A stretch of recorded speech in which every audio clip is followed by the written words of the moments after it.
भाई हमारे यहाँ 4 भाई थे, राम लक्ष्मण भरत शत्रुघ्न। तो वहां भी एक दूसरी परंपरा में, बाबरी परंपरा में भी 4 भाई थे, शुजा, मुराद, दारा और औरंगजेब। तो एक ने बाकी 3 को खत्म कर दिया था और इस पे भी उसे संतोष नहीं हुआ। अपने बाप शाहजहां को जेल में डाला।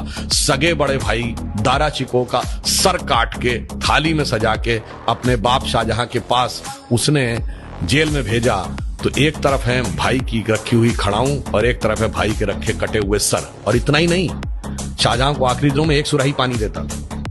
और जब शाहजहां ने कहा कि मेरा पानी का कोटा बढ़ा दो, तो उसने कहा उतने में काम चलाओ। तो एक फारसी का शेर है जो मुझे याद नहीं है, उसका अर्थ बता देता हूं। दुखी होकर अपने अंतिम समय में शाहजहां ने लिखा कि तू जिंदा बाप को पानी के लिए तरसा रहा, तुझसे तो अच्छे वो काफिर हिंदू हैं जो पितृपक्ष में मरे हुए बाप को भी तर्पण देते हैं जाके।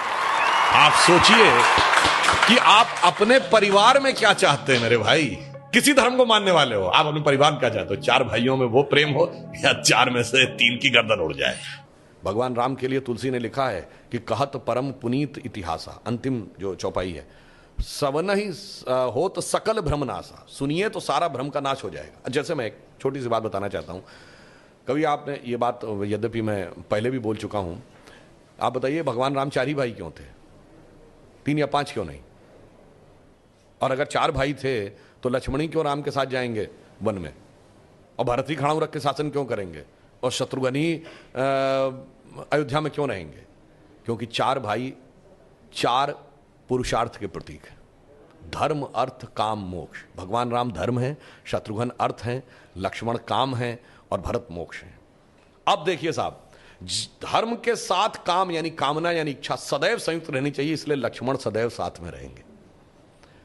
भरत मोक्ष के प्रतीक हैं तो खड़ाऊ रख के यानी धर्म के किसी प्रतीक को रख के तपस्या करेंगे, मोक्ष प्राप्त होगा। और शत्रुघ्न अर्थ के प्रतीक हैं तो इसलिए वो राजधानी में ही रहेंगे, अर्थ कभी छोड़ के नहीं जा सकता। इसीलिए आप देखिए, कहा तो जाता राम लक्ष्मण की जोड़ी, मगर तुलसी बाबा ने लिखा हनुमान चालीसा में कि रघुपति कीनी बहुत बड़ाई, तुम मम प्रिय भरत ही संभाई। क्यों? देखिए, कामना को तो धर्म सबसे प्रिय होना चाहिए, लक्ष्मण को राम प्रिय होने चाहिए, धर्म को मोक्ष। और फिर मैं एक और बात बताऊं, जो लोग कहते हैं ना राजा दशरथ के 3 रानियां क्यों थी, क्यों? इसमें 2 ही जुड़वा भाई हैं। कौन? लक्ष्मण और शत्रुघ्न। एक कामना, एक अर्थ, यानी इच्छा और पूर्ति, तो जुड़वा भाई हैं। और 3 क्यों जो होना जरूरी था? ये चारों चीजें एक ही स्रोत से नहीं आ सकती। धर्म सतोगुण से आएगा, तो कौशल्या जी सतोगुण का प्रतीक है, तो राम की मां है। अर्थ और काम रजोगुण से आएगा, तो सुमित्रा जी रजोगुण का प्रतीक है, तो उनसे काम और अर्थ उत्पन्न होगा। और केकई तमोगुण की प्रतीक है, मोक्ष प्राप्त करने के लिए तमोगुण के पार जाना पड़ेगा। इसलिए महाराज दशरथ की 3 ही रानियां हैं, 2 या 4 नहीं। और फिर यहां पे मैं ये भी कह दूं, मतलब इसको कोई अन्यथा न ले, मैं मतलब ये नहीं कह रहा हूं, इसमें सबसे सुंदर कौन था? केकई। तमोगुण सबसे आकर्षक होता है और अक्सर उसी के पीछे बहुत सारी अनिष्ट की संभावनाएं भी छुपी रहती हैं। तो मैं कह रहा हूं, अगर थोड़ा सा गौर से पढ़ोगे तो एक एक चीज में इतना गहरा अर्थ निकलेगा कि फिर अगर एनी बेसेंट ने कहा था कि for 40 years I have studied a religion by the name of Hinduism, the more you study, the more you love it, the more you get involved, more you respect it, तब जाके धीरे धीरे समझ में। बहुत बढ़िया।